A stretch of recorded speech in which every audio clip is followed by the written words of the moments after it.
Hai semuanya, tutorial ini adalah bagian pertama dari seri tutorial animasi arsitektur. Pada akhir tutorial, Anda diharapkan dapat mempresentasikan bangunan Anda pada klien dalam bentuk animasi. Pada scene ini, saya menggunakan material V-Ray pada semua objek. Cara pemberian material sudah saya bahas pada tutorial 9, dan cara pemberian mapping ada di tutorial 4. Pertama-tama saya akan mengatur terlebih dahulu parameter render setup-nya. Tapi sebelum itu, karena hasil yang kita gunakan adalah animasi, maka kita tentukan dulu berapa lama panjang waktu animasi Anda. Misalnya, untuk tutorial ini kita akan membuat animasi dalam jangka waktu 4 detik. Kita masuk ke time configuration, lalu kita atur dulu dalam 1 detik ada berapa frame yang akan Anda buat. Anda dapat mengubahnya di sini menggunakan custom, tapi biasanya yang digunakan adalah 30 frame per second. Jika Anda akan membuat animasi sepanjang 4 detik, maka Anda dapat mengubah animasinya 30 dikali 4 detik menjadi 120. Perhatikan bahwa panjang di sini berubah. Klik OK. Kemudian kita atur render setup-nya. Kita masuk ke render setup atau tekan F10. Ubah dulu range-nya sampai 120. Kemudian kita ubah output size-nya sesuai dengan YouTube. Biasanya kita menggunakan 1280 dikali 720. Lalu lock image aspect-nya. Setelah itu kita meng-assign renderer, yaitu V-Ray. Saya menggunakan V-Ray Advance 2. Kemudian masuk ke V-Ray parameternya, masuk ke light-nya, ubah jadi off.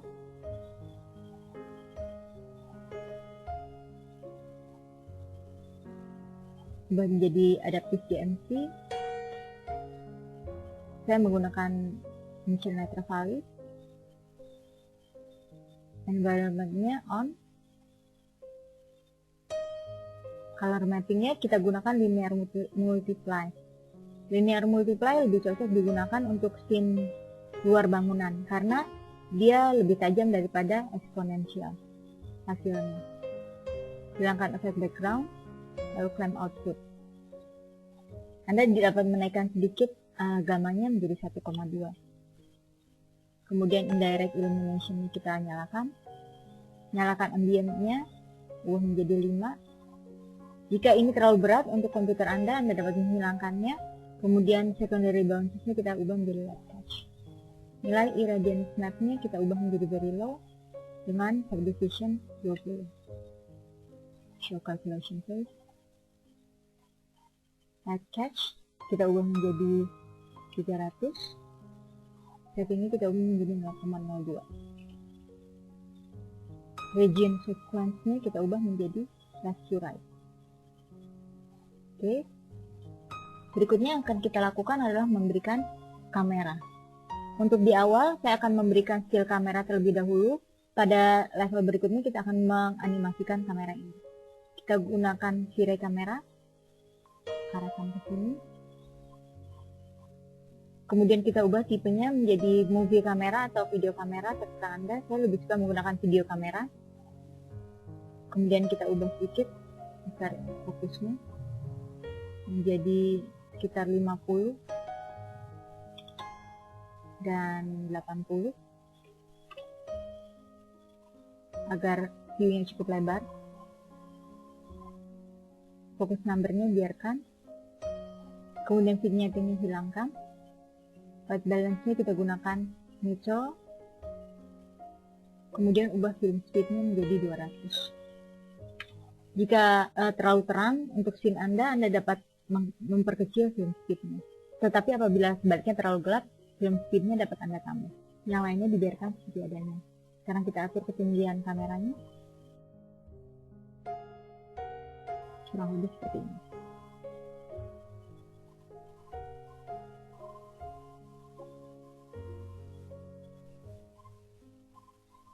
Yang berikutnya kita lakukan adalah memberikan V-Ray sunlight. Kita masuk ke dalam light, V-Ray. Kita gunakan V-Ray sun. Kurang lebih dari arah kiri ke kanan. Klik no. karena kita ingin menentukan background milik kita sendiri.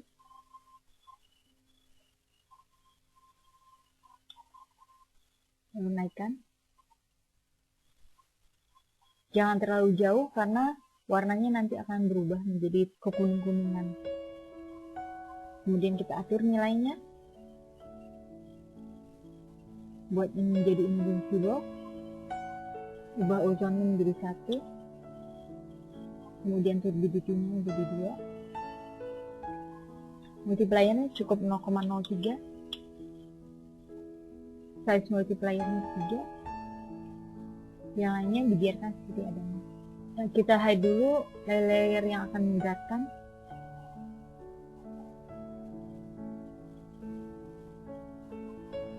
Kemudian kita wakilkan bangunannya kepada satu kotak saja. Sekarang kita akan mengatur backgroundnya. Ada 2 cara yang sering saya gunakan dalam mengatur background. Yang pertama adalah menggunakan background setting dari sini. Kita masukkan dari environment. Kemudian kita use map. Biasanya saya menggunakan material yang cukup memanjang seperti ini agar dapat melingkupi jangkauan pandangan yang lebih luas. Kemudian kita copy ke material editor. Kemudian instant. Oke. Kita perhatikan dulu keyboard kita. Klik Alt B. Use environment background. Lalu display background, oke. Jika kita gerakkan kameranya, latar belakang yang ada di belakang tidak bergerak. Kesan yang ditimbulkan tentunya kurang realistik. Karena itu kita harus mengubahnya. Kita kembali ke map editor, lalu kita ubah menjadi cylindrical atau spherical environment. Cylindrical berarti seolah-olah ada tabung berbentuk silindris yang melingkupi bangunan kita. Jika kita gerakkan, dia akan ikut bergerak. Kita klik S3, lalu kita atur agar garis horizon pada tekstur kita sesuai dengan garis horizon pada model kita. Kita masuk, kita ubah dulu nilainya, kita mirror, kemudian kita naikkan ke sini.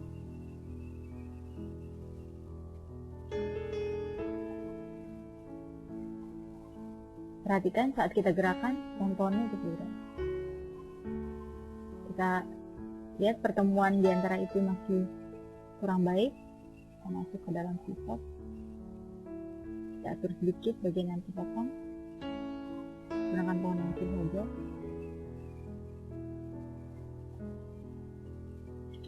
Kekurangan dari metode ini adalah latar belakangnya ada, jaraknya konstan terhadap kamera yang kita miliki. Jadi apabila kita bergerak lurus,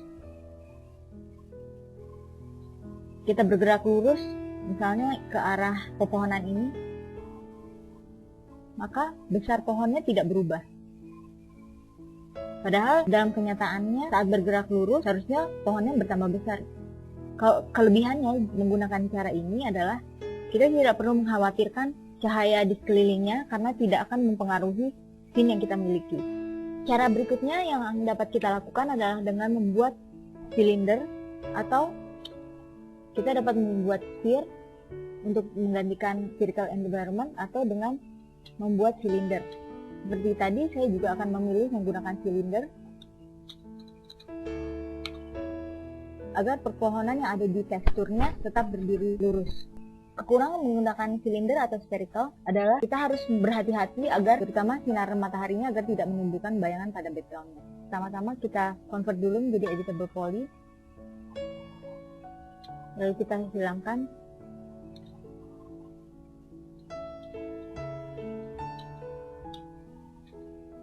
Kita pilih seluruh polygon, lalu kita flip. Agar bagian yang akan muncul teksturnya adalah bagian dalam. Agar editable poly ini tidak terpengaruh oleh cahaya dari luar, caranya adalah dengan menggunakan object properties. Kita hilangkan cast shadow dan reshift shadow. Berikutnya kita juga mengubah parameter pada V-Ray sound. Kita exclude silinder tadi. Silinder yang baru kita buat, kita exclude, double click, atau klik ini, lalu oke. Kemudian kita buat material V-Ray. Kita gunakan V-Ray light material. Kemudian kita copy bitmapnya kita tarik, kita drag ke color ini. Copy saja, tidak perlu instan. Show standard map di viewport. Lalu kita assign silinder yang tadi kita buat. Backgroundnya masih harus di-auto terlebih dahulu. Nah, lebih setinggi ini.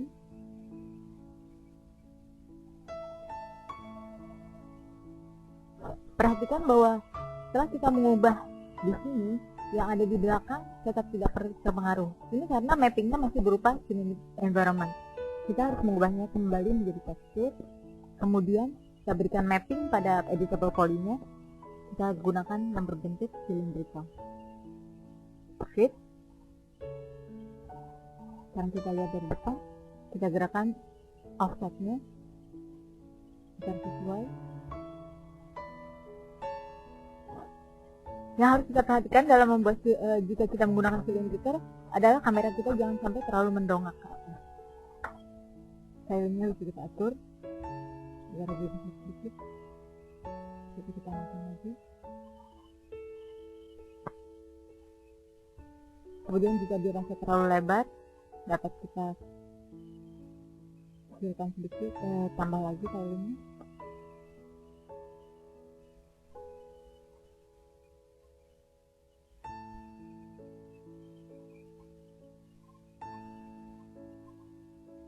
Berikutnya, saya ingin menganimasikan latar belakang sehingga seolah-olah ini itu dari malam ke arah pagi.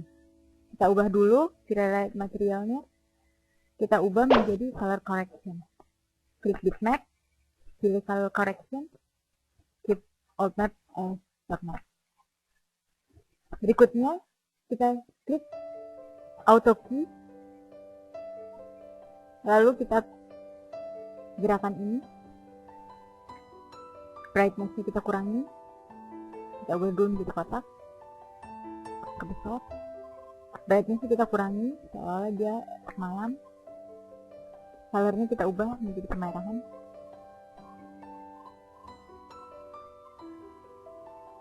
Kita lihat sebelah kanan dia seolah-olah menjadi gelap. Klik ini, set key, lalu kita gerakan ini sampai frame ke 90 kurang lebih. Lalu kita ubah semuanya menjadi 0 lagi. Lihat ini berubah menjadi merah.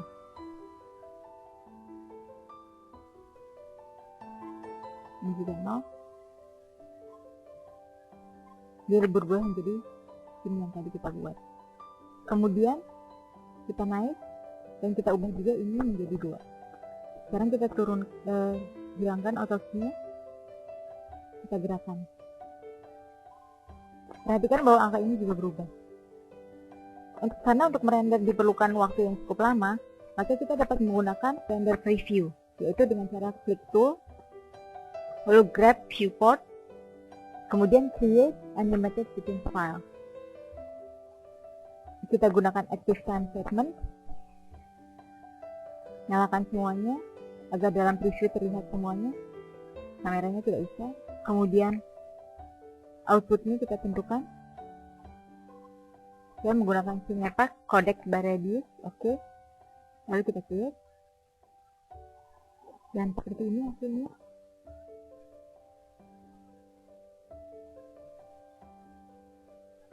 Ini adalah sesuai dengan yang kita lihat dalam viewport.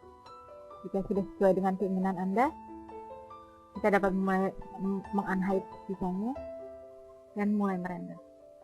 Sebelumnya kita assign dulu hasil renderan kita ke dalam satu file tertentu. Kemudian render out, misalnya animasi dalam bentuk AVI. Lalu save. Gunakan Cinepak codec by radius.